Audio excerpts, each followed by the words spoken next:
The PlayStation 5 is out, aka my Demon's Souls remake machine.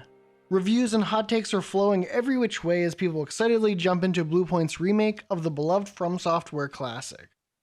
As a Souls fan, I'm very interested to dig into what this remake says about FromSoft's designs and how a direct Souls game is handled by another developer.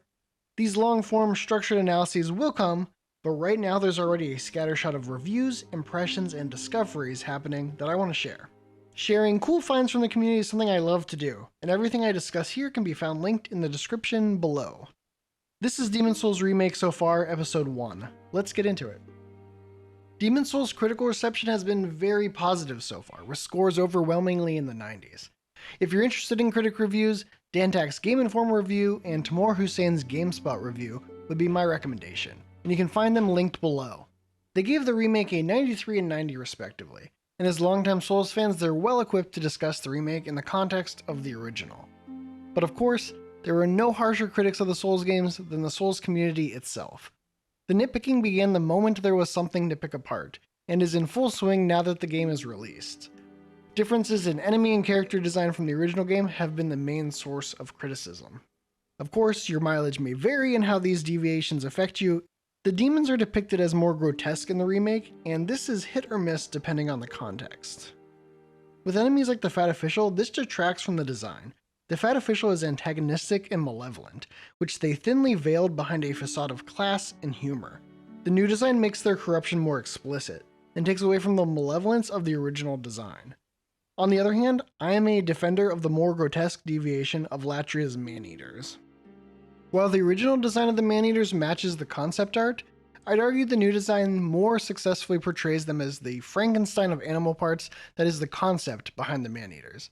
I actually thought the man-eaters were gargoyles when I first saw them in the original game, likely due to the flat coloring and texture.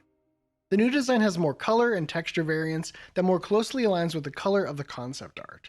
And in this case, the more grotesque design feels in alignment with the grotesque design of Latria, and the giant beating heart, and the blood and pus swamp that precede the encounter. The Monumental has also undergone a subtle design change that did not go unnoticed by the community. The previously off-white attire of the Monumental is now dingy.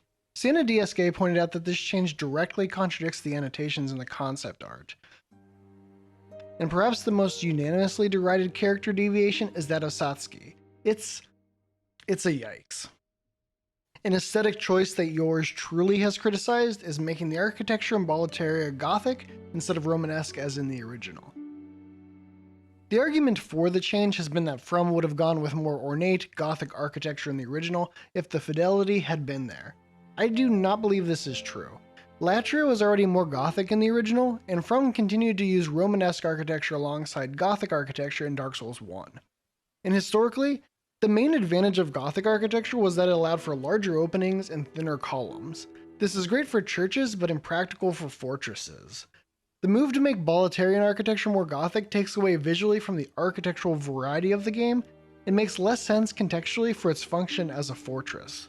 I do believe the change was made to show off increased fidelity, but I also have a bit of a tinfoil hat theory that ties into the music. The music for the remake was performed by an orchestra at Temple Church in London, just like Bloodborne, and was produced by part of the team that worked on Bloodborne. Bloodborne is also very Gothic architecturally. My tinfoil hat theory is that the remake for Demon's Souls was developed with Bloodborne in mind, to create a more unified Souls brand for the PlayStation. Between the branding and being able to show off the fidelity of the PS5, I can see why they'd change the architecture, but as myself and others have noted, it detracts from the visual variety and loses some of the grounded functionality on display in the original game. The graphic design, from UI to fonts, is another common criticism. I think its main crime is being a bit clean and bland for Demon's Souls. The UI conveys the information it needs to, but it feels underbaked. My solution was to make the UI dynamic in the settings to minimize its impact on the screen. Speaking of UI, pour one out for the cat's ring icon. While the beloved cat photo may be gone, Bluepoint did pay tribute to the original icon in the credits. All of these criticisms aside, the community, myself included, have generally good first impressions of the remake. The AI in combat feels the same as the original because they are the same. In the video linked above, I described that the core of Demon's Souls, as determined by SIE and Bluepoint, were kept untouched, and that the AI in combat were part of that core. New weapon animations keep the flow of the combat intact, but add some welcome variety to the experience. This is in no small part due to the new DualSense controller, and Demon's Souls takes full advantage of the adaptive triggers and haptics to help you feel each swing of your weapon and the different materials they strike. You can feel enemies prime a firebomb or spell as a rumble in your controller, and an intensity that increases depending on your proximity to the danger. In conjunction with the improved sound design, it makes for a pretty awesome sensory experience. And it's easy to focus on these elements when the gameplay and world design is comfortingly familiar. Where some controversial decisions were made regarding the art direction, gameplay was kept preciously intact, with only minor quality of life changes.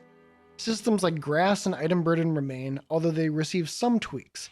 Grass now has weight to help balance the cost of having tons of heals, and item burden is now something that can be managed outside of the Nexus by sending items to storage remotely. Even mechanics like invaders de-leveling when they die to PvE have remained. One strange inclusion was keeping gendered armor. The robust new character creator removes gender, having instead a single pool of features to customize your character and body types A and B. So now instead of female and male armor, some armors are type A or type B only. It was never an interesting or well-realized system in the original, and feels even more odd next to the progressive character creation system.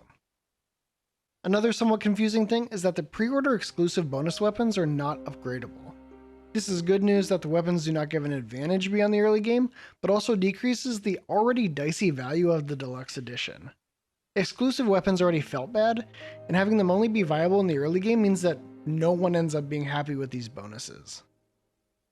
Rounding out this video, I'd like to give a community shout out to Allison Baker, who has done the coolest thing for Demon's Souls Remake that I've seen so far.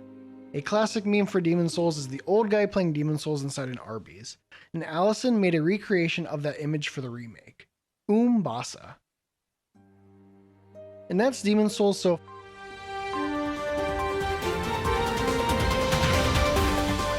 Hello, this is Future Sean from the editing room bringing you some breaking news. There has been a secret door that has been discovered, and it is behind an illusory wall in World 1.3, and no one knows how to open it yet. It may be tied to tendency or an item, but it has not yet been discovered. As we learn more, we will bring you news in a future episode. Now back to your regularly scheduled programming. And that's Demon's Souls so far.